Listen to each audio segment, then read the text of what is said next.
Hello दोस्तों, आज हम आपके सामने लेके आए एक नई चीज़। उम्मीद है आपको पसंद आएगी।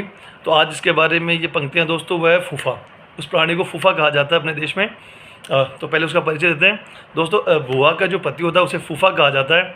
और जब भी आप किसी शादी के अंदर किसी अधेड़ उम्र के व्यक्ति को देखें जो कि पुराने फटे हुए से कपड़े पहन रखा हो, एक तरह सूट होता है, पुराना फटा हुआ सूट होता है, उसने वो पहन रखा हो, तना तना सा घूम रहा हो, और 2-3 उबे हुए से व्यक्ति उसकी मान मनोहार के लिए उसके आसपास खड़े रहेंगे, तो आप बिल्कुल बेझिझक आप ये मान लीजिए कि वो लड़के का फूफा ही है दोस्तों। और शादी जैसे मांगली अवसर पे अगर फूफा मुंह ना फुला ले तो लोग उसके फूफा होने पे ही शक करने लगते हैं। और फूफा के लिए अपनी जो बची हुई हैसियत होती है उसे बचाने के लिए उसके लिए एक तरह से आखिरी मौका होता है। और कोई भी हिंदुस्तानी फूफा इसे अपने हाथ से गवा देना नहीं चाहता। मतलब वो कोशिश करता है कैसे उसकी हैसियत बनी रहे, वो कुछ ना कुछ करता है। अब दिक्कत है कि वह ये सब करता कैसे है। फूफा क्या करेगा, वह किसी न किसी बात पर चिड़चिड़ाएगा, अनमना सा घूमेगा, गुस्सा करेगा, और किसी बेतुकी सी बात पे अपनी बेइज्जती की, खुद की बेइज्जती घोषणा करता है, वहाँ से चला जाएगा और कहीं ऐसी जगह जाके छुप जाएगा जहाँ से लोग उसे वापस अच्छे से मना के वापस ला सके। अच्छा, अगला सवाल ये उनके बारे में कि आखिर फूफा ऐसा करता ही क्यों है। तो उसका रीज़न ये है कि फूफा जो होता है एक्चुअली में बीते हुए समय का जीजा होता है, और वो ये मानने के लिए बिल्कुल तैयार नहीं होता कि उसका समय जा चुका है। वह अपनी सम्मान की जो राजगद्दी है उसको छोड़ना नहीं चाहता। वह बिल्कुल ये मानने के लिए तैयार नहीं होता कि कोई भी नया लड़का या नया छोकरा आके उसकी जो सम्मानी गद्दी है जीजाजी वाली, वो उस पर वो कब्जा कर चुका है। और दोस्तों, इसका प्रभाव क्या होता है? प्रभाव ये होता है शादी ब्याह में ऐसे मौक़ों पे फूफा को ये लगता है कि उसकी जो नाराज़गी उसे काफ़ी गंभीरता से लिया जाएगा, पर अमूमन ऐसा होता नहीं है। और जो लड़के जो पिता होता है वो भी अपने इस बुढ़ाते जीजा को ढोते ढोते इतना थक चुका होता है कि वो भी जो उसके कुछ जो नाकारा भाईबंद होते हैं वो जीजा को उनके हवाले करता है और शादी के ज़रूरी कामों में लग जाता है। तो दोस्तों, बाकी जो शादी में मेहमान या जो लोग होते हैं वो उस फूफा की उसकी नाराज़गी या उसकी अठन को ज़्यादा गंभीरता से नहीं लेते हैं और ना उसे तवज्जो देते हैं।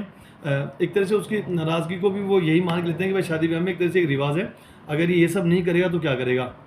उसकी चीज़ इन सब चीज़ों पे ध्यान नहीं देते हुए वो सब अपने अपने काम में लाते हैं। हाँ, पर अगर फूफा थोड़ा भी समझदार है तो वो शादी ब्याह में इन चीज़ों को थोड़ा लंबा ज़्यादा नहीं खींचेगा। दोस्तों, इसका समाधान ये होता है कि लड़के को थोड़ा बहुत अगर जो फूफा है वो शादी में वो थोड़ा बहुत समझदार होता है तो वो माहौल भांप जाता है और मामला हाथ से निकल ना जाए उससे पहले ही वो मान जाता है।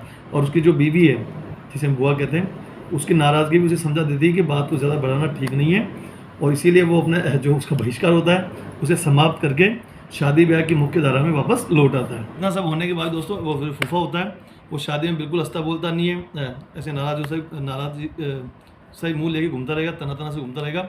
सिर्फ कुछ एक जो उसकी उम्र दराज जो सालियाँ होती हैं और एक जो उसकी खुद की बीवी होती है, इनके अलावा उसे कोई भाव नहीं देता। वो कुछ देर उसके ज़रूर वो उसके आगे पीछे घूमती रहेंगी और जल्द वो भी उसे भगवान भरोसे छोड़ के जो शादी ब्याह में वो रिश्तेदार आए हुए रहते हैं उनसे रिश्तेदारी निभाने के लिए चले जाती हैं। तो उसका भविष्य क्या फूफा शादी में? तो होता है कि अंत में क्या होता है, जो फूफा होता है शादी में वो बहादुर शाह जफ़र की गति को प्राप्त होता है। अपना राज हाथ से निकलते देख वो एक तरीके से मतलब मन ही मन में चिढ़ता है, कोसता है, कुटता है, पर किसी से कुछ कह नहीं पाता। तो इसलिए वो क्या करेगा, सबसे पहले रोटी खाएगा, शादी ब्याह में रोटी खा के सबसे पहले पांडाल छोड़ के अपने कमरे में जाए खराटे मारते हुए सो जाएगा। क्योंकि फूफा किसी से कुछ कह नहीं सकता तो फूफा यही करता है। तो दोस्तों, इन सब बातों को ध्यान रखते हुए मेरी आप लोगों से यही अपील है कि कृपया आप लोग फूफाओं पे हंसी मत, क्योंकि आजीवन आप भी जीजा बन के नहीं रह सकते, क्योंकि एक ना एक दिन आपको भी फूफा बन के मार्गदर्शन मंडल में शामिल होना ही है। दोस्तों, अंत में कुछ ये 2 पंक्तियाँ उनके साथ मैं अपनी बात को समाप्त करूँगा। दोस्तों, एक सवाल ये आया कि आखिर रिश्तेदारों की दुनिया में, रिश्तों की दुनिया में जीजा और फूफा इनका आविष्कार कैसे हुआ या क्यों हुआ इनका आविष्कार? तो आंसर मिला कि जो बारात वगैरह होती हैं उन बारातों में तबाही लाने के लिए जीजा और फूफा का आविष्कार हुआ है।